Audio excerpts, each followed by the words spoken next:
Hello everyone, welcome back to my channel. If you are new here, my name is Drew and I post a lot of reading, writing, book content, so if any of that sounds like something you enjoy, then make sure to like this video and subscribe so you can check out my other videos.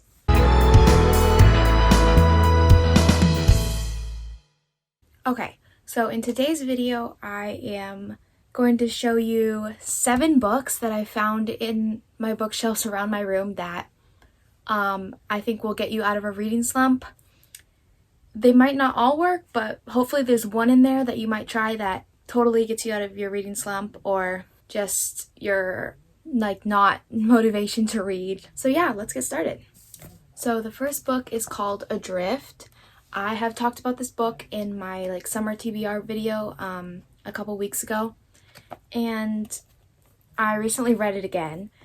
And I just love this book. So first of all, it's 200 pages. It's really short.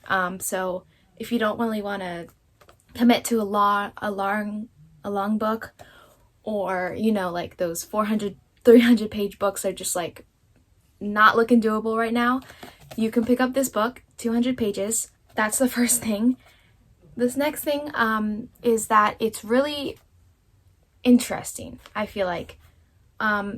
I'm just going to read the description on the back and tell you a little bit about what it is, but I definitely recommend reading this book, especially during the summer because it takes place on a boat.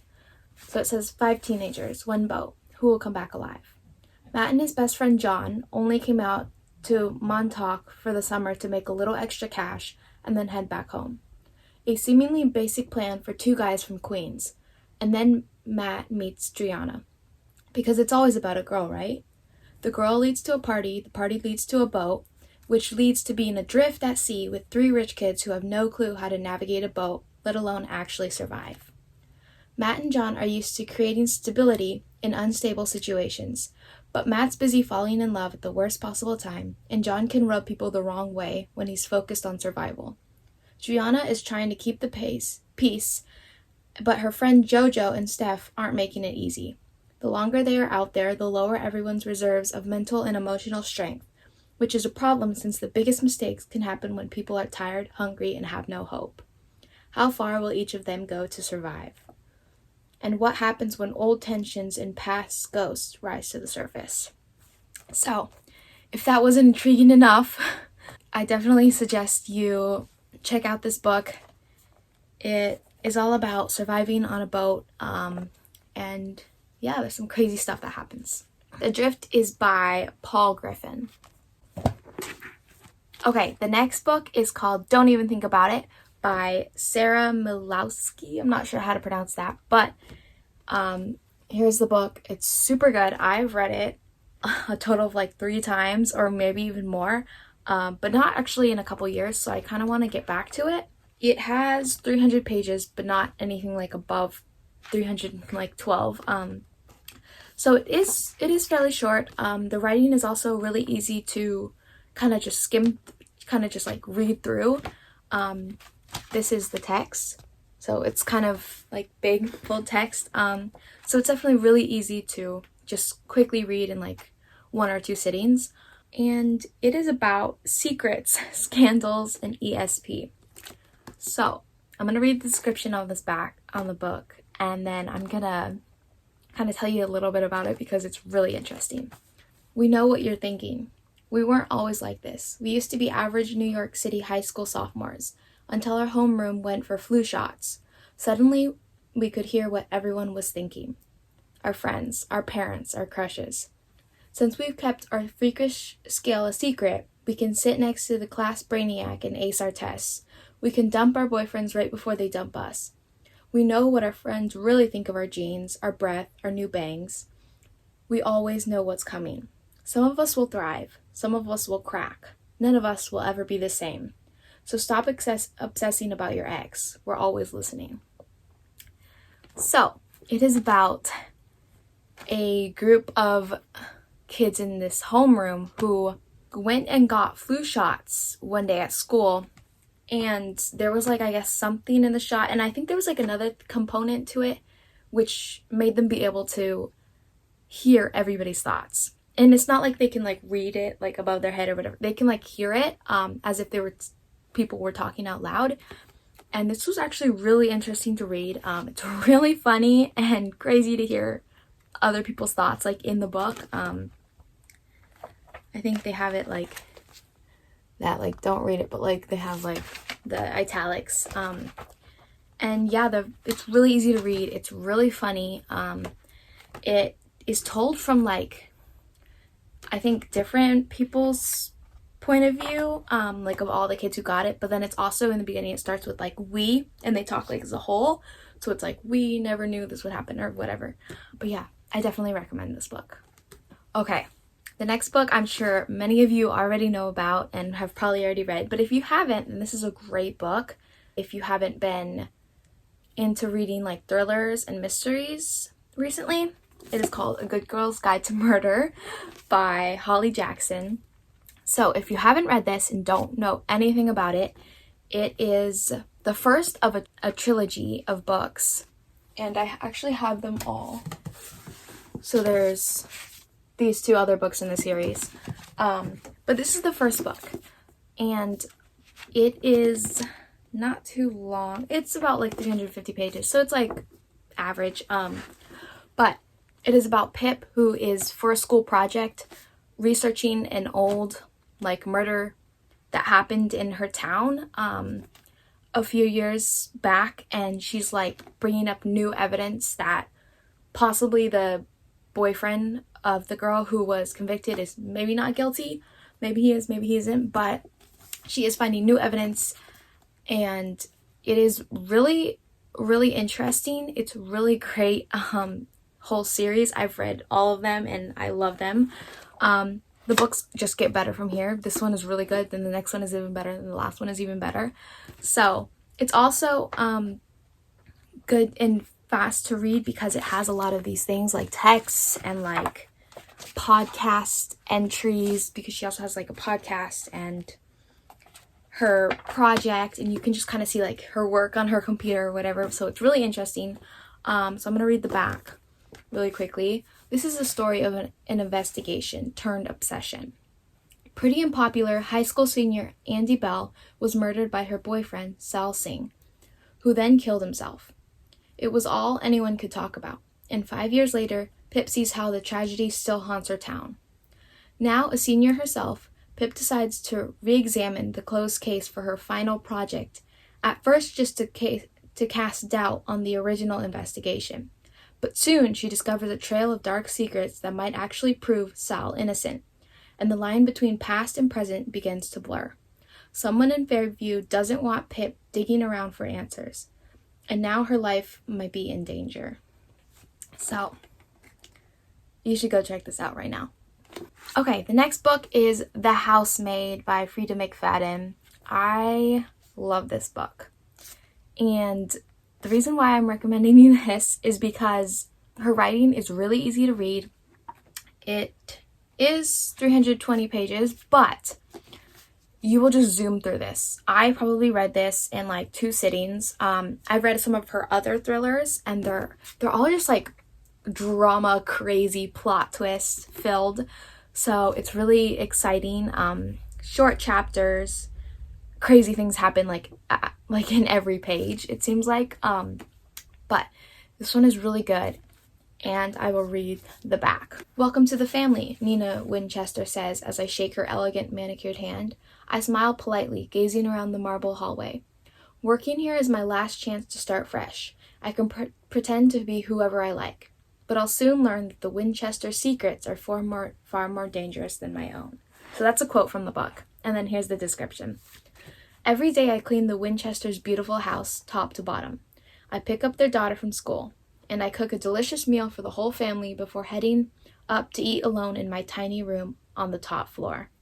I try to ignore how Nina makes a mess just to watch me clean it up, how she tells strange lies about her own daughter, and how her husband, Andrew, seems more broken every day. But as I look into Andrew's handsome brown eyes, so full of pain, it's hard not to imagine what it would be like to live Nina's life. The walk-in closet, the fancy car, the perfect husband. I try on one of Nina's pristine white dresses once, just to see what it's like, but she soon finds out, and by the time I realize my attic Bedroom door only locks from the outside. It's far too late. But I reassure myself. The Winchesters don't know who I really am. They don't know what I'm capable of. Go read this book right now. It's so good. Okay, next book is not as dark as the last two. It is Book Lovers by Emily Henry. So, as you might know, I love Emily Henry so much. I love her books.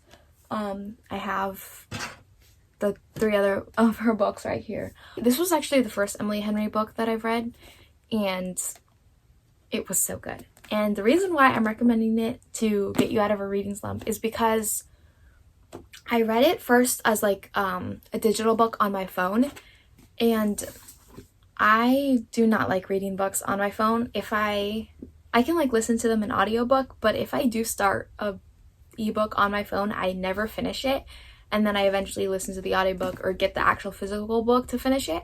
But I read that whole thing on my phone, even though it was hard, but it was like easy because it was Emily Henry.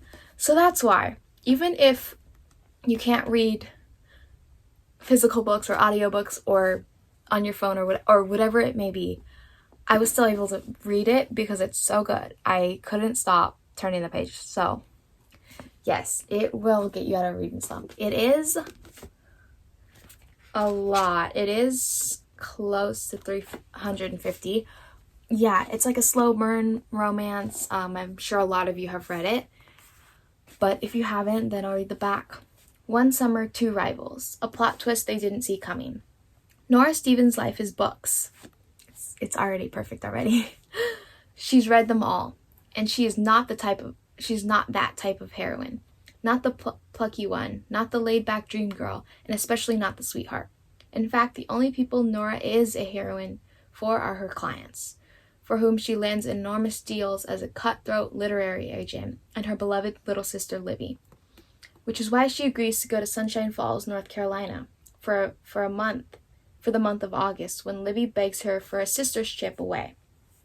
With visions of a small-town transformation for Nora, who she's convinced needs to become the heroine to her own story. But instead of picnics in meadows or run-ins with a handsome country doctor or bulging four-armed bartender, Nora keeps bumping into Charlie Lastra, a bookish brooding editor from back in the city. It would be a meet cute if not for the fact that they've met many times and it's never been cute. If Nora knows she's not an ideal heroine, Charlie knows he's nobody's hero. But as they are thrown together again and again, in a series of coincidences no editor worth their salt would allow, what they discover might just unravel the carefully crafted stories they've written about themselves. So, it is about Nora, who is like a business woman in New York, and she is an agent for authors who want to, get out their books. And when her sister convinces her to go on this trip to this Sunshine Falls, which is where her sister's favorite book takes place, and it's like an actual place, so she goes there. And then she keeps running into an editor who she's worked with before, but they don't like each other, Charlie, and then it just becomes a slow burn romance. So, okay, the next book is also a YA mystery thriller. It is One of Us is Lying by Karen M. McManus. So this book is longer. Let me see. I think it's it's almost 400 pages, but the writing is very easy to read. You can just binge it, I feel like, in a couple of days. The chapters are short-ish, but yeah, the covers are so cool, and I like this hardback. Anyway, I definitely recommend this though, because this was one of the first thriller mysteries besides Nancy Drew that kind of exposed me to the whole world of mystery and thriller. And this is definitely, I think, younger. So if you didn't read this book or any of her other books when you were maybe 12, 13, 14, then I feel like you might not like it as much, because I've seen a lot of people who hadn't read her books before like when they were younger, be like, it was okay. I think it's just for a more younger audience, but not too young, because there are some themes that, yeah, but yeah, it's a thriller. There's some romance in here. It's really good. I definitely recommend it. Even if you haven't read some of her books before, I definitely recommend giving it a try, because it's one of my favorite authors and favorite books. So I'll read the back. Play close attention, and you might solve this. On Monday afternoon, 5 students at Bayview High walk into detention. Bronwyn, the brain, is Yale-bound and never breaks a rule. Addie, the beauty, is the picture-perfect homecoming princess. Nate, the criminal, is already on probation for dealing. Cooper, the athlete, is the all-star baseball pitcher. And Simon, the outcast, is the creator of Bayview High's notorious gossip app. Only, Simon never makes it out of the classroom. Before the end of detention, Simon's dead, and according to investigators, his death wasn't an accident. On Monday, he died, but on Tuesday, he planned to post juicy reveals about all 4 of his high-profile classmates, which makes all 4 of them suspects to his murder. Or are they just the perfect patsies for a killer who's still on the loose? Everyone has secrets, right? What really matters is how far you would go to protect them. So, if that's not intriguing enough, let me just tell you, that was kind of just like setting the scene of the book, but then more crazy plot twist. I love how Karen and McManus always has like a crazy, like in the middle of a book plot twist, and then at the end plot twist where you kind of like figure out like the whole thing. But there's tons of plot twists. Crazy things happen. There is also the sequel to this book, which I've read. I like this one a lot too. And then I think she also came out with another 3rd book to it. I have to get it still. I don't know if it's been released yet, but she's also written 3 other books. You'll Be the Death of Me, The Cousins, and Two Can Keep a Secret. These 3 books are standalones. They're not part of the One of Us is Lying series. But I definitely recommend checking her out. Maybe reading a few of these because they're all amazing. Okay, the last book is pretty light, fluffy. It is a graphic novel, Heartstopper. So this is volume 1, and I definitely recommend starting the series. I also have 2, 3, and 4. I've read all of these. But yeah, they're very nice, fluffy romance graphic novels. So I read this in like 30 minutes, 45 minutes. Super easy to read, and you can read the whole series in like, I don't know, a couple hours probably. But yeah, it'll definitely get you out of a reading slump. I recommend reading any graphic novel and then kind of slowly moving on to like later books, and then you're back into reading. But yeah, it says boy meets boy, boy become friends, boys fall in love. Shy and soft-hearted Charlie Spring sits next to rugby player Nick Nelson in class one morning. A warm and intimate friendship follows, and that soon develops into something more for Charlie, who doesn't think he has a chance. But Nick, struggling with feelings of his own, and as the two grow closer and take on the ups and downs of high school, they come to understand the surprising and delightful way in which love works. It's very cute. And I definitely recommend this. It's only 300 pages, and it's a graphic novel, so you can definitely knock this out in one sitting. Yeah. Okay, those are all my 7 books I recommend. Thank you so much for watching. If you have read any of these books and enjoy them, or have other opinions on them, make sure to comment down below. I'd love to hear your thoughts. And if you want to check out any of these books, even if you're not in a reading slump, you can totally, they'll just get you even more excited for reading. And yeah, thank you so much for watching. If I was going to recommend one of these to you, I would recommend One of Us is Lying for a thriller. And then Book Lovers for the romance. So make sure to check these 2 out if you haven't already. And I'll see you guys next time. Bye!